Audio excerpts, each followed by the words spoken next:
आणि म्हणून एक प्रामाणिकपणे सांगतो,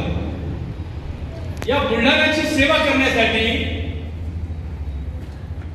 बुलढाणा सुपुत्रवरून मुंबईवरून येणे आणि तुम्हा सर्वांची सेवा करण्याचा ध्यास मनात त्यावेळेस घेतला. ध्यासाची सुरुवात देखील त्या बाल भीम सैनिक नितीन मोरेच्या मनामध्ये, त्या चिमुकल्या हृदयामध्ये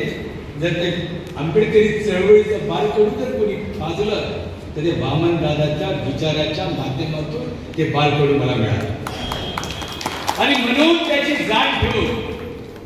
मी या बुलढाण्यामध्ये येऊ लागलो, तुमच्याशी बोलू लागलो, भेटू लागलो आणि तुम्हा सर्वांची सेवा करण्याचं वामन दादांनी जसं गाण्याच्या माध्यमातून समाज पेटवण्याचं काम करायला सुरुवात केली, त्याच प्रवृत्तीने या जिल्ह्यामध्ये आपल्या समाजामध्ये एक क्रांतीची ज्योत पेटावी म्हणून मी कामाला लागलो. मला माहित नाही राजे, ज्याच्या खांद्यावरती वामन दादाचा विचार घेऊन डॉक्टर बाबासाहेब